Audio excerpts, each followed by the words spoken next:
So thank you very much for giving up your valuable time. We've got some great partners on with us this evening that I'm really, really excited about. So let's move on. So outcome for today, really looking at that keyword optimization. Why is it important? The different types of keywords, finding the right keywords that are right for your product and the algorithm of Amazon's algorithm. And then obviously there's different types of keyword, front end, back end, and then the difference between the UK and the US, which I know Adam and Tristan are going to go through. So my name's Andy Hooper. I'm from Global E-Commerce Experts. I'm going to be your host this evening. Apologies, my setup isn't quite as good as it normally is because I am at home self-isolating, because when you travel here in the UK, certain countries, you have to quarantine or isolate for 14 days. So I'm in a 14-day isolation period because I went to the Netherlands a couple of days ago to find a new warehouse in the Netherlands for us and for our clients. So that's why I'm at home. The sound probably isn't as good as usual and so on, but please bear with us. So this is part of our webinar series. We have a webinar at 5 o'clock UK time every Wednesday, which is part of our successful expansion to the EU series that we do. So thank you very much for joining me. I know your time's precious, and we want to make sure we give you as much information that can help you to successfully expand into the EU as possible. If you've not joined our Expanders Group Facebook page, then please do so. That's GEE Expanders, #Expander Series. And we're well positioned. We've helped over 2,000 sellers successfully expand into the EU now. So we understand what it takes to someone to expand into Europe and to do that successfully. We've got years of e-commerce experience, and we're hoping that we can pass that on to you guys to really make sure that your expansion is a success. So today I'm joined by two great partners of ours. I'm just unmuting them. So Adam and Tristan, are you there? Hey there, Andy. Good to see you. There we go. I can hear you, which means everyone else must be able to hear you as well. So that's good news. Good. You can hear me, you said? Yep, definitely. Yep, we're all good. So thank you very much for joining me. It's great to have both of you on. I think this is really exciting for us. Obviously, we've been partnering you on a number of different areas for a while, which I think is amazing. And I think that to get you on and to share some of that value is amazing. Sure. Thanks, Andy, so much for having us on. And, I can only say thanks for all of your help as we're bringing people over to you, and you're taking care of everybody that we brought. So really great feedback for GEE from the customers that are trying to get over the EU. So we appreciate all that you're doing for us and for the people that we're bringing. So fantastic. Happy to talk today about keywords, and hopefully help some of those out there that have some questions and thoughts about how to, best optimize their listings. Indeed. So what I should say is, if anyone's got any questions at any point, then please fire them into the question, but the chat box, and we'll go through that. But so that's me. You've had an intro from me. Let's hand over to our guests now to do a little bit of intro from them. So Tristan, over to you.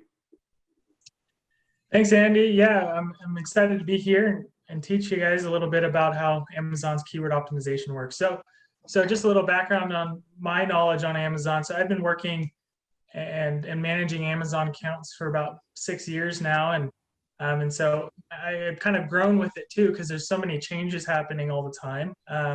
But yeah, I've been successfully managing Amazon accounts, and I know how much businesses are needing Amazon increasingly. And Amazon's platform is growing so much, right, that we're seeing a lot of competition in Amazon. And to get in front, we want to be sure our listings are optimized. But yeah, I've been working with the GE for about a year now, and Revstep, and we love doing what we do and helping customers or businesses grow and expand internationally. And so yeah, that's what I've been doing, and I'm glad to be here and help out. Fantastic. Thank you very much. And over to Adam. Yeah. Hey, so you might want to change that slide one more over, Andy. There we go. We went backwards and forwards. There we go. We're there. But, here I am. So, we set up Revstep a couple of years ago, and we've been doing sourcing and working with, sources around the country. And really the way we got into Revstep is we started doing it ourselves on Amazon. we started sourcing and starting selling products on Amazon. And so we kind of have a good idea of what other people are going through when they get a product and they want to get it on and start selling it, rank to the front page. And so from that experience, we started managing other people's accounts and realizing that Europe is really a huge opportunity for not just American companies or, you know, North American companies going over there, but anybody that wants to sell on Amazon should seriously consider Europe. And so that's one of our focuses, and that's how we got in touch with Andy and GEE, and they've been great to work with. Like you can read there, I have 7 kids, love the mountains and outdoors. So, you know, trying to live life to the fullest, hard to do so during COVID, but, you know, we're doing our best.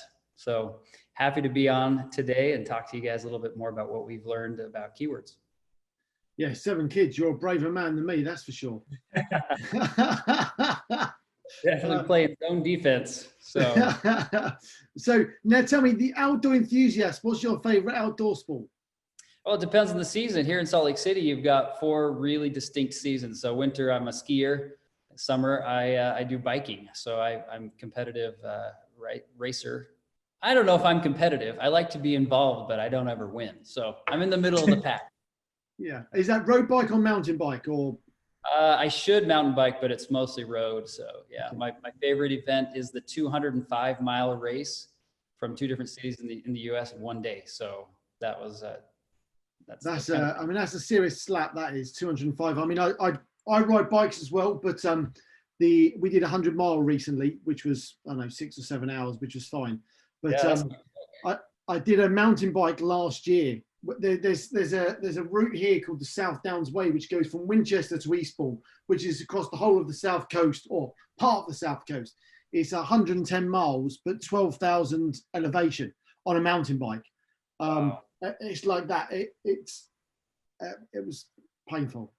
That is quite a trek on a mountain bike. I mean, it's hard on a road bike. Yeah, I mean, I decided to do it the day before as well. There wasn't any preparation. It was like, I'm going to ride that tomorrow. And off I went. Like, it was like, let's go. And people were like, are you sure about that? And I'm like, yeah, let's go have some fun. It was painful. I don't recommend it. Anyway, that's enough about me. Right then, let's move on. So thank you very much, gentlemen. So I think this is really key to say that when we're looking to expand sellers, you know, we've got a success framework that works really well for sellers. And I think that when you're going through that step, you know, the keyword process around this is all the way through. It's not something you do once and then forget about. You've got to do that when you first launch and constantly go through it, which I know these guys are going to go on to. But for me, I think it's really key for you to understand that, you know, when you're successfully trying to expand into Europe, you've got to put that time and effort into that expansion. It's not a case of, when I've launched my listings in the EU and wow, I'm just going to sell. It just doesn't happen like that anymore. Like that, maybe 8 years ago, 9 years ago, you would have had some moderate success with that. But now there's a lot more optimization to be done. And that is why we've got these experts online. So I'm going to hand over now to these gentlemen. They're going to crack on, and I'm going to move the slides on.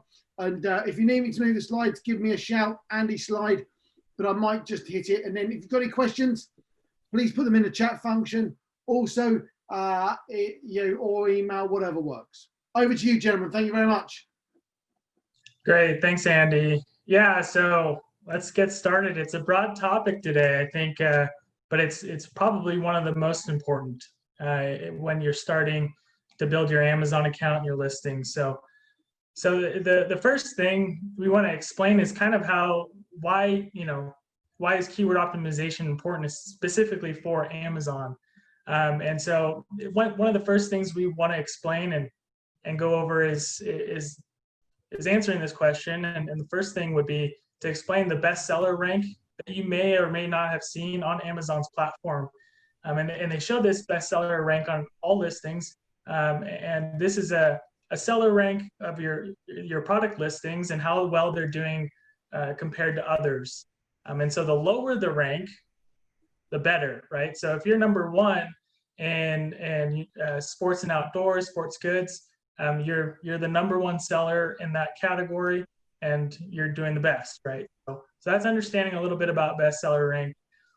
And obviously, the better the bestseller rank, the more chance you have of being on the first page. Okay, so that's important to know.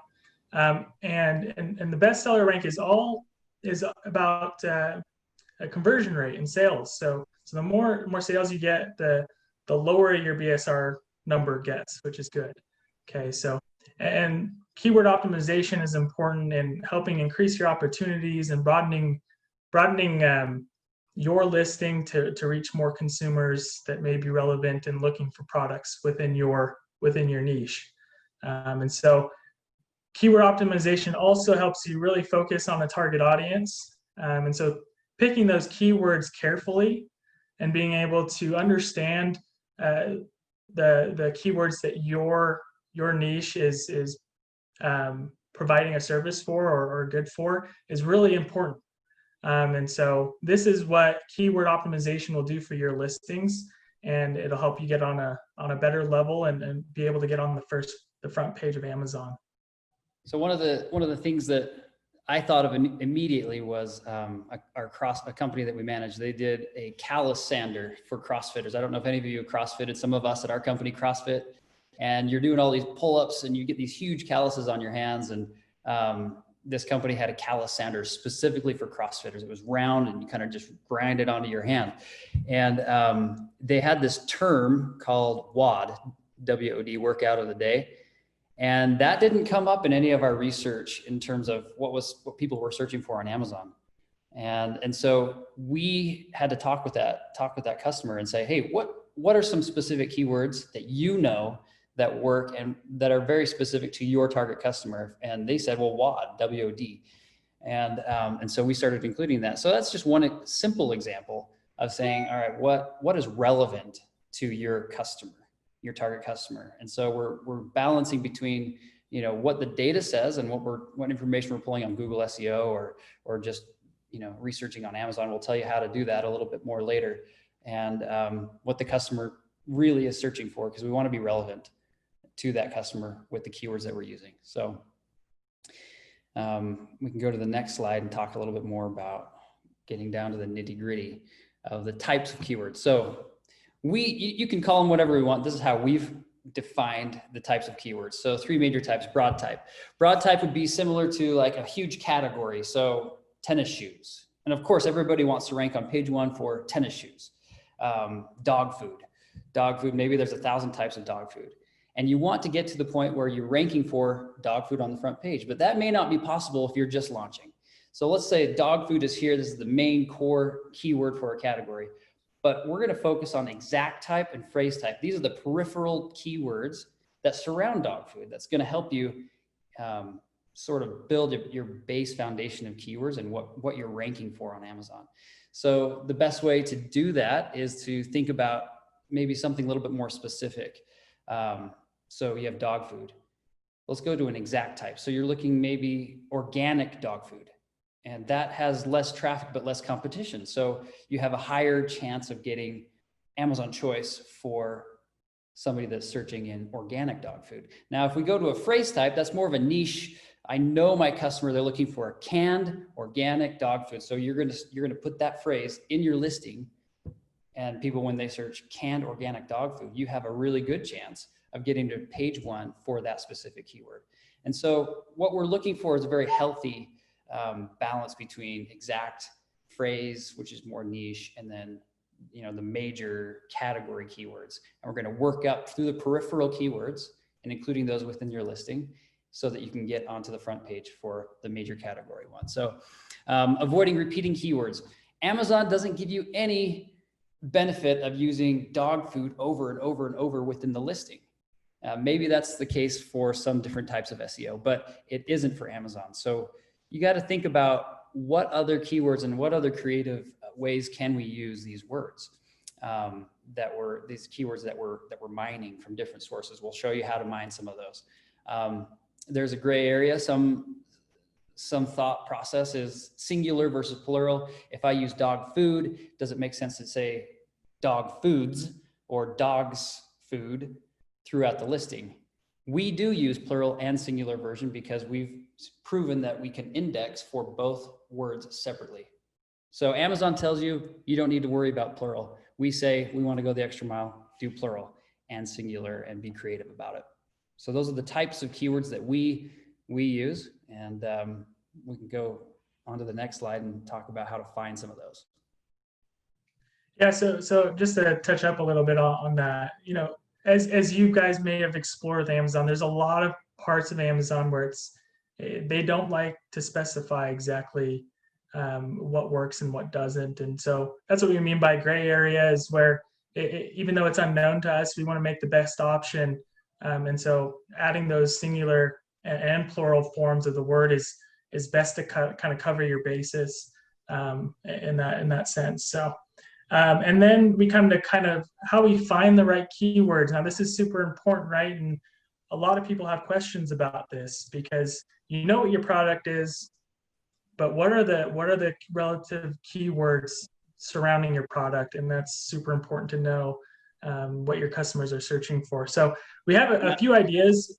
Right here, just the very first time I ever did this, I just said, what do I think?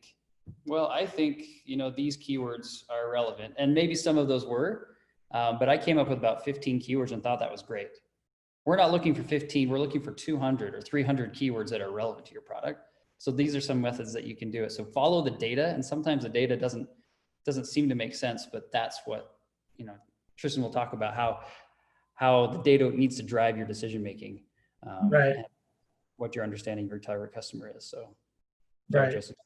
No. So as Adam said, that's a really important point, is your company or you yourself knows your product the best, right? Because obviously you've done enough research on your product research to invest money into it and build it out. So you have your company short list of keywords that are relevant to your consumers, and that's a great place to start. Another way, which is listed here, is using Amazon search box. And we thought it was really important to kind of show you how to do that in that image there on the slide, is when your take a company search term, your company short list, take a term from there, begin to type it out in Amazon search box, and Amazon will already automatically suggest terms that are the most searched terms. So that's a great spot too, to find those keywords and be able to find how people are searching organically. And then we run into the auto campaigns, and we would, I don't know how much experience a lot of us have with Amazon's advertising tools, but if you do, which is great, you can always take your search term reports that you can create or generate from your PPC campaigns and get a way better list of keywords that are actually performing and converting into sales. And that's the most important part, right? Is converting to sales, because that's what brings your BSR down. And we want to get as close to number one as we can.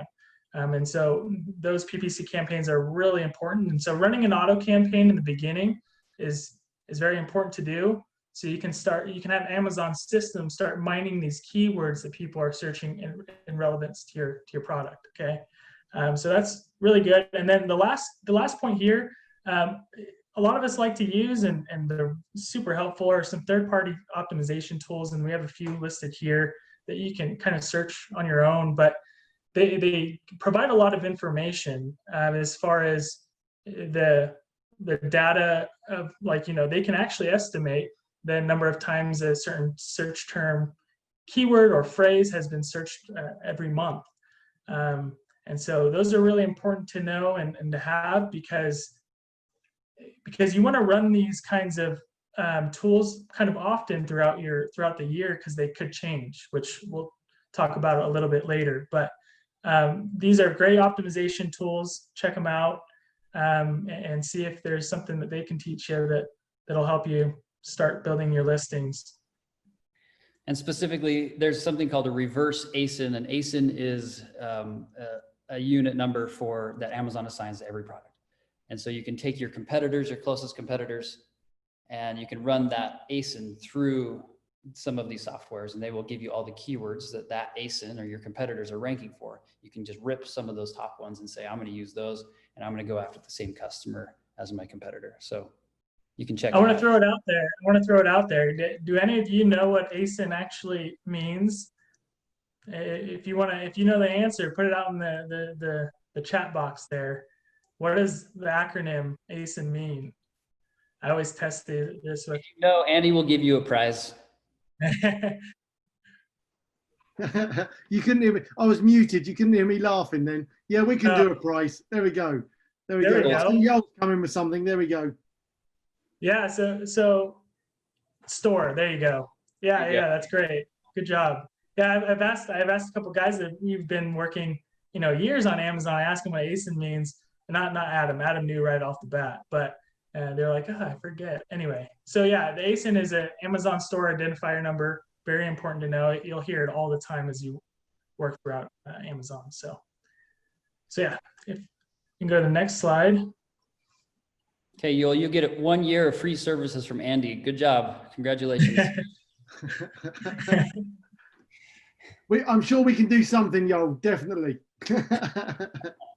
So I'm sure maybe some of you have heard of Amazon's A9 algorithm. This is their proprietary software that they use to determine who gets to be ranked onto page 1, who gets Amazon Choice, who gets the bestseller badge. All of those things go into this algorithm. And so it's our job to totally understand what's going on and all the changes, because Amazon's always changing. If you've been in Amazon for, any amount of time, you know that they're always changing their policies just to make it so that the best products are right there at the front page. So Amazon's #1 priority is relevancy when you're talking about keywords. And what I mean by that is a keyword is, you can rank for a keyword, but not without sales volume. So let's kind of step this backwards. So your ranking is driven by sales volume. Your sales volume is driven by click-through rates and conversions. And that click-through rate is driven by keywords. And I have to say that it's also driven by the pictures you use. You have to have great content, but keywords is what brings it up. So somebody searches dog food, organic canned organic dog food, and it's going to bring your listing up.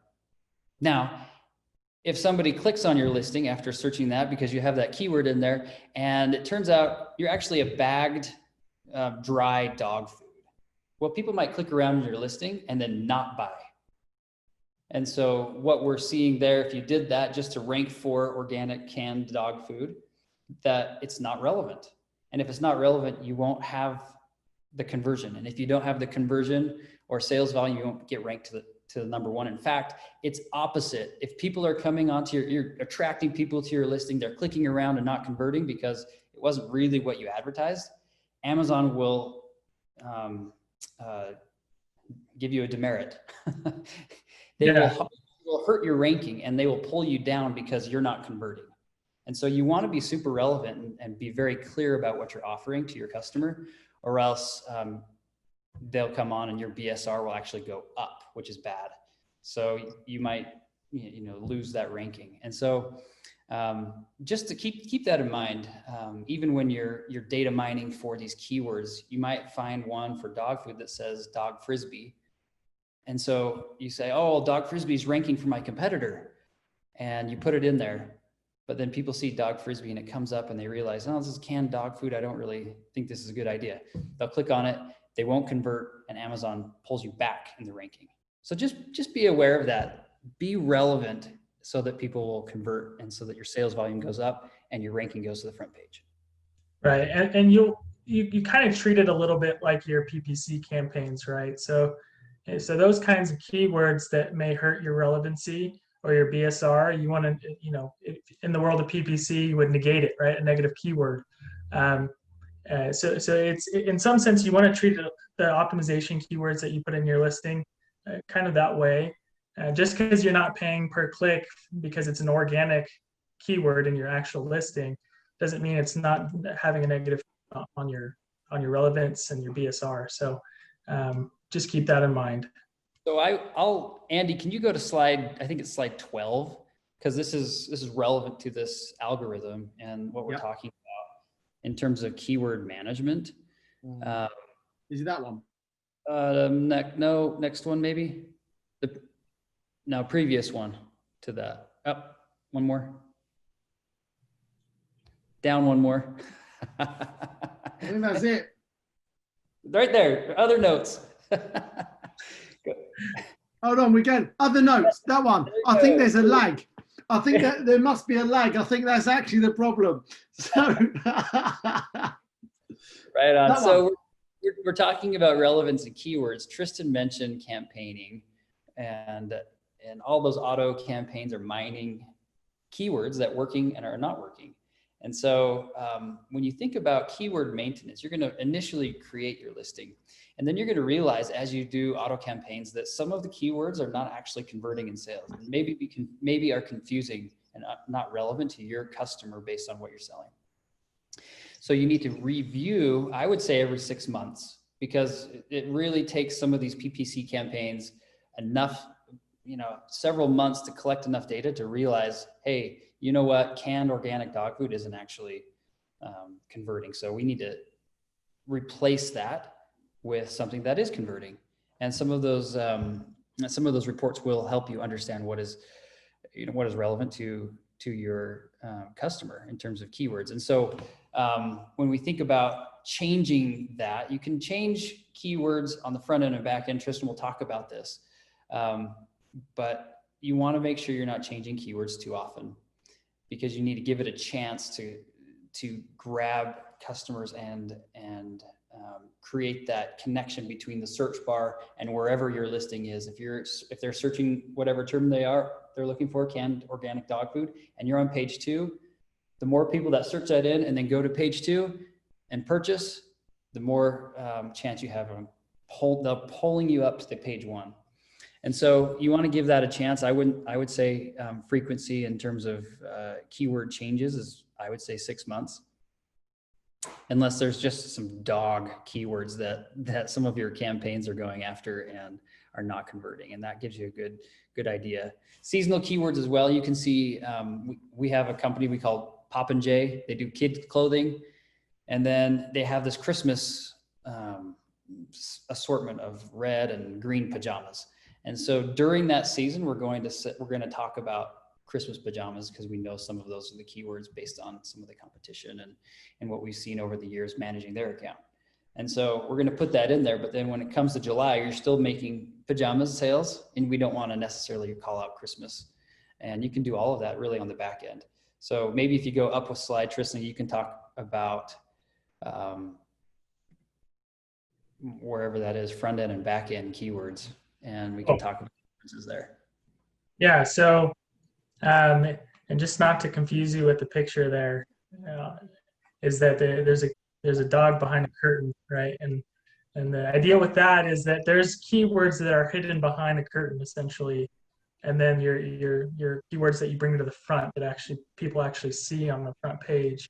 And so the front end and back end keywords are important to understand, because anything that Amazon's system calculates as a relevant keyword but isn't directly relevant with your product is something you have an option to put that keyword on the back end and still rank for. And so that's important to know. And so some of these things like the keyword aesthetics is the style and integrity of your brand and how they word things is important. And so implementing that into your content and into the style and feel of your brand is very important while using the relevant keywords.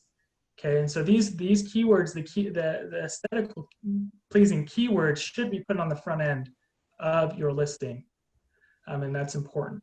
And then the misspelled words, which is a topic that comes up fairly frequently as you talk about optimization.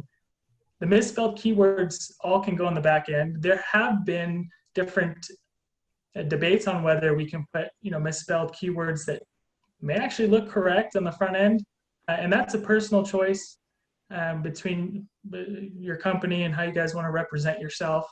But normally what we'd like to do is put a lot of those misspelled keywords on the back end of your listing. And what I mean by back end is if you were to go into the edit details page of your listing, it would be the search term box there that you would fill out all your search terms. And the second one, the most important, is your subject matter.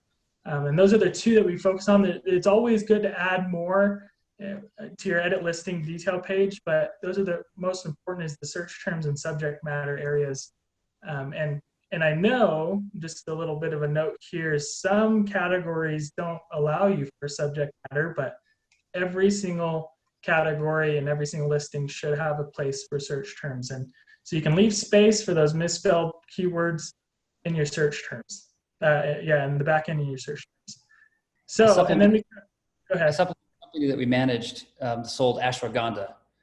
And ashwagandha is misspelled on keywords probably 10 different ways because it's a long word and there's H's in there and people don't know how to spell it. So we fit those in the back end all over the place. And Amazon actually gives you better ranking if you're filling in every box in the back end, the details page. So it's not just a search term, it's not just the subject, but all of these extra keywords that you're not able to smoothly put in to make it sound nice on the front end, you're filling in different boxes, even if it's, may look like it's irrelevant, fill in the boxes. Amazon gives you kind of a thumbs up and says, okay, they are taking care of their listing. Now that's a little bit of a topic, Amazon optimization versus keywords, but that's where you put them. Right. And then another main topic when coming to, optimization and kind of the keywords is competitor brand names, right? So I've heard on different areas, different perspectives, whether putting competitor brand names in the back end you definitely can't put it in the front end. You probably don't, right? I don't think Amazon will let you anyway. At least for the bigger brands. But you may get away with putting competitor brand names in the search terms, so the back end terms. And I think there is some advantages to that. But there are different perspectives as to, you're taking up a lot of character space in your search terms or your subject matter to put a brand name that may be bad because you don't want to go directly or compete directly against that brand name because they're so big. So there's different perspectives on that, but that's also another personal choice in relation to your product and what you're trying to bring to the table to your customers. So I think all we have left to cover is one last thing about optimizing differently from one country to another. UK versus US, both English or Australia or Canada, different terms. And is it a good idea to just take one listing and plop it over into another country, even if they have the same language? And we have a note on translating too. Amazon offers translation services in whatever language. They're pushing people to get over into Europe and say, hey, we'll translate your listing into German. Well, we have a different idea. Translating a keyword in English into German doesn't actually help you optimize your listing with the right keywords. You need to have somebody that speaks German that can do this data mining and say, we're going to optimize. We're not just going to translate. We're going to optimize from ground level up based on the data that says people are searching this specific term for our product. So beware when Amazon just says, hey, we'll do a translation service versus an optimization, because they're not going to optimize your listing.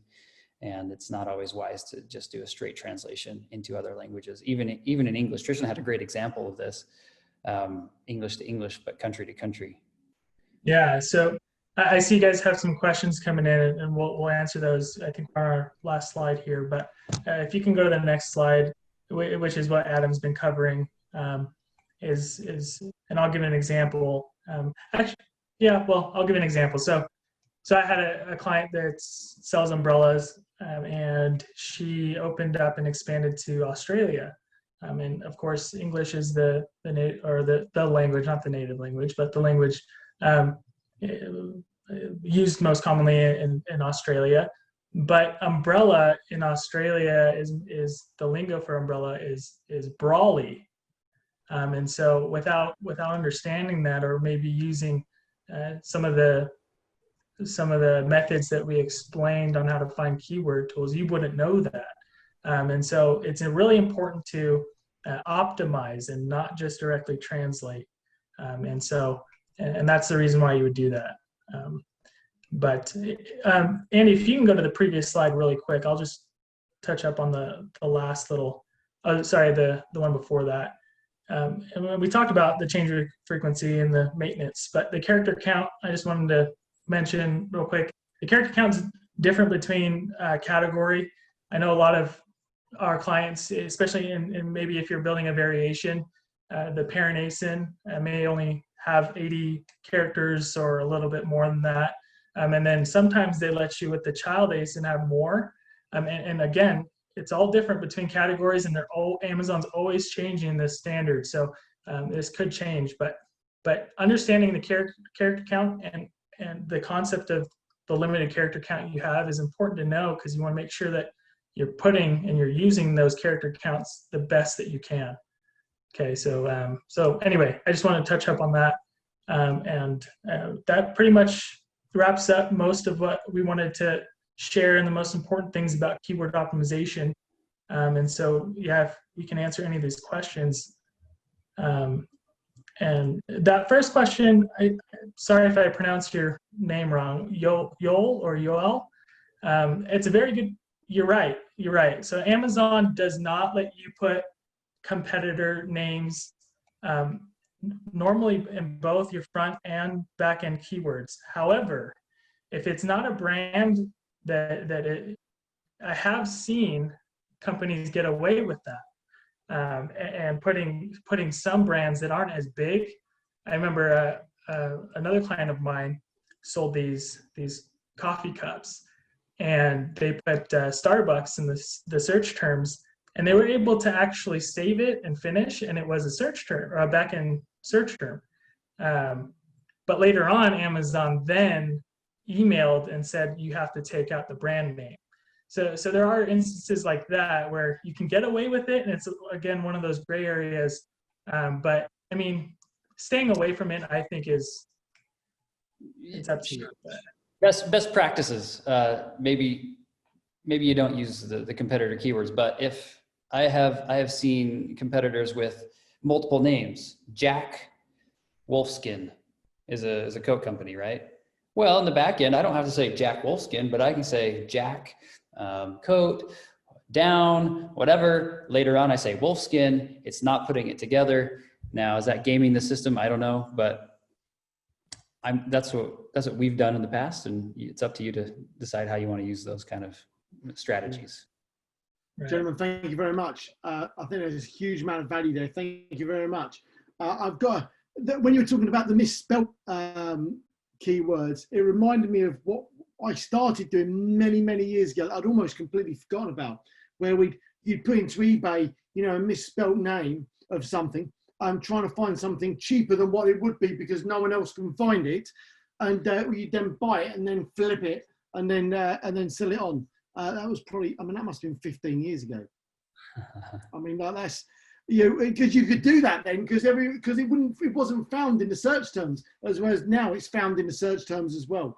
But we're going back a fair way there. So thank you very much. Any questions? Let's put them in.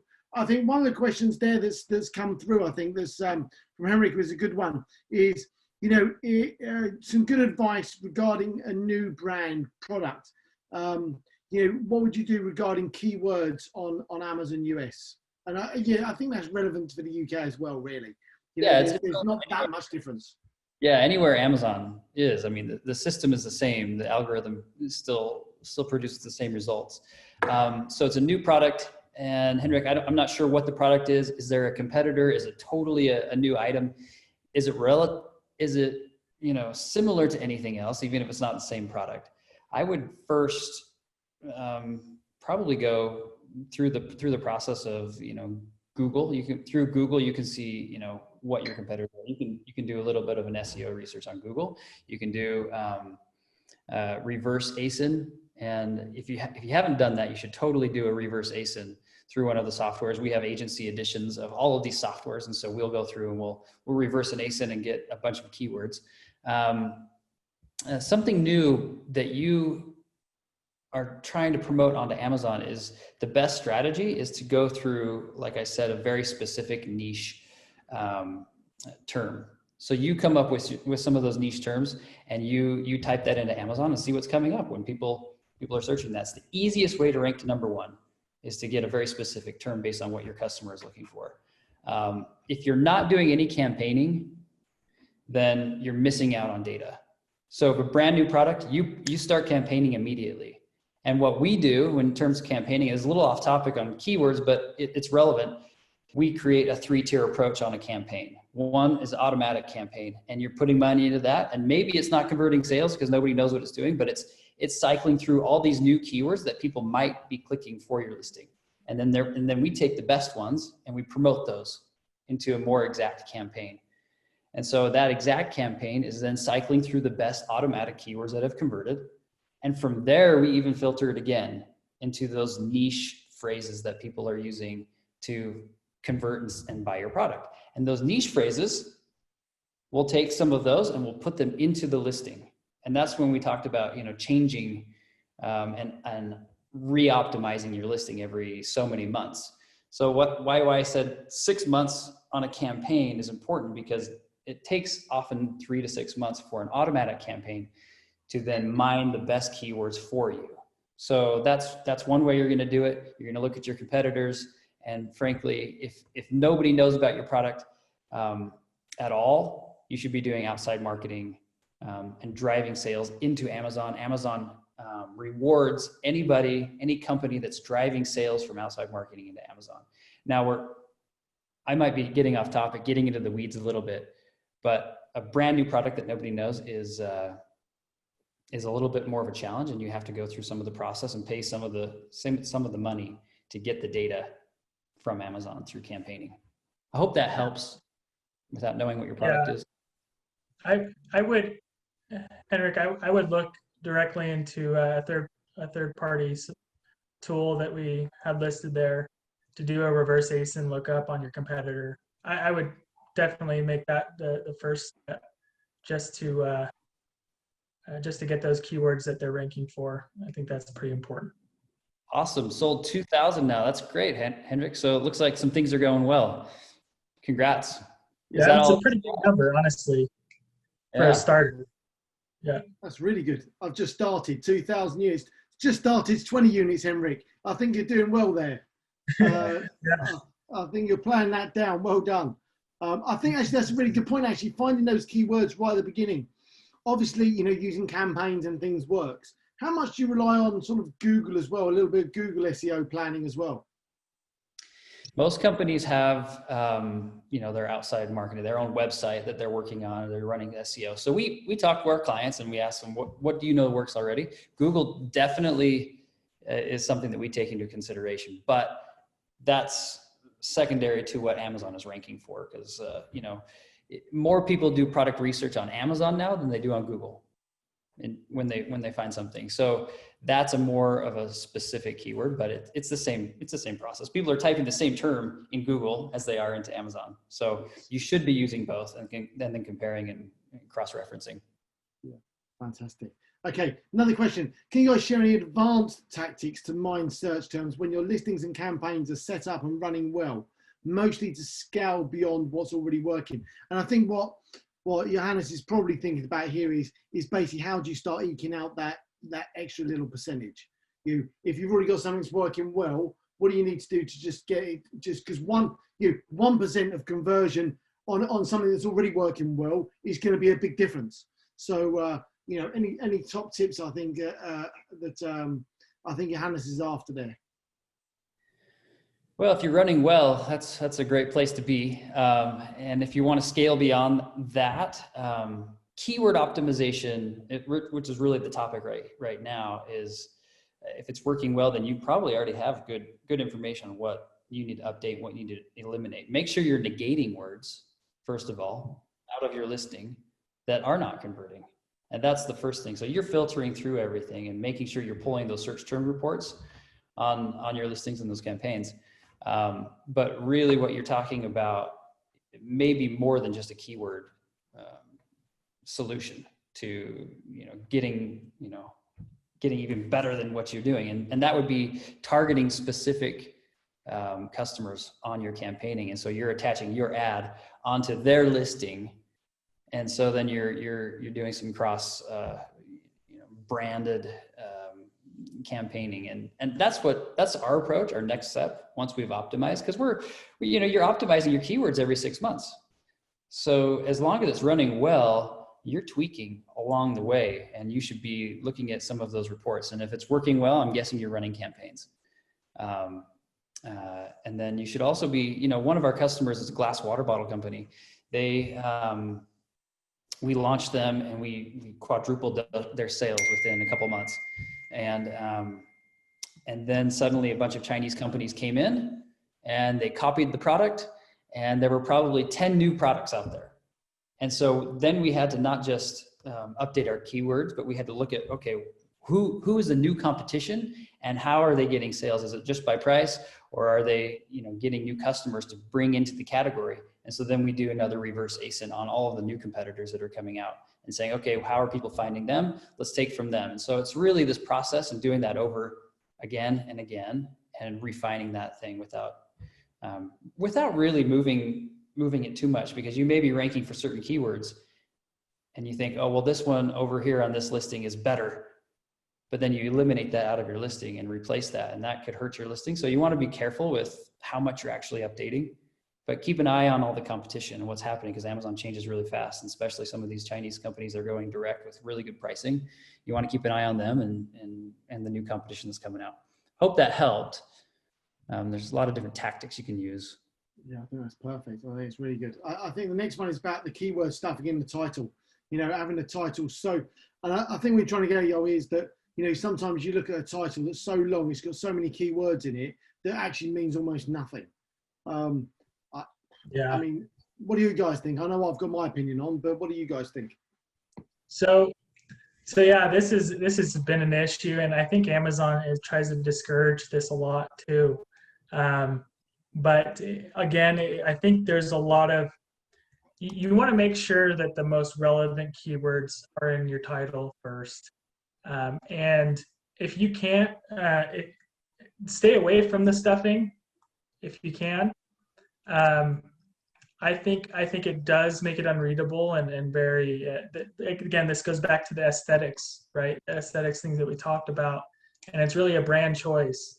And so I think if you're a strong brand and you really are in the long run to building your brand, do not keyword stuff, and because you want to keep the integrity of your brand intact. However, I think there's a lot of sellers out there that have found a lot of success in their optimization when they, put a little bit more into their titles so that they rank better.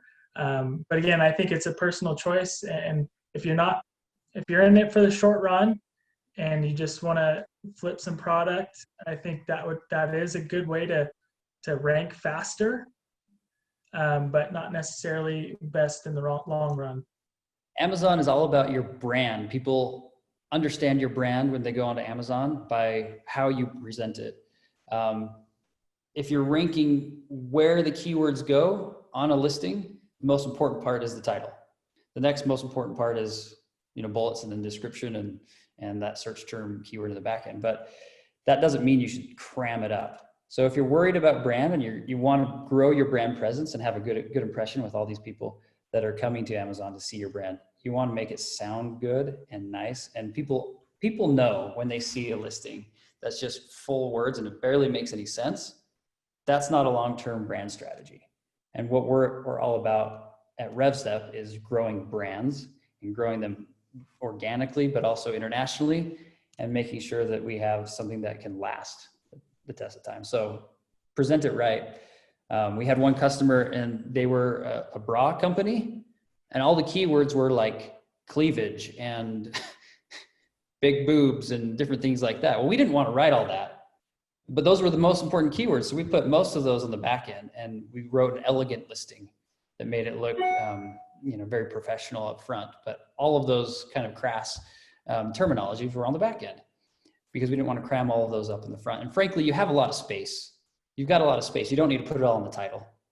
You can put them in the keywords and description. You've got 2,000 characters, and you can make it look good. So think about the brand how you want to represent that first, long-term strategy. Okay, good. I think that answers most of the questions that have come through. So thank you very much. I think that's been absolutely amazing. So thank you very much for your hugely valuable time to impart that. Now, I know that we've got another one coming up in a few weeks' time. Is that right? Are we doing another one in a few weeks' time? Hey, we'll come on anytime you want us to come on. We love these kind of things and talking There about we know that. our specialties. As long, So as long I as feel like I I'm get not to giving see- away free services every time you come on. I'm not sure about that bit. As long how to as I do our get to see your beautiful face, I'm okay with that. Okay, look, I hope that's been useful for everyone there.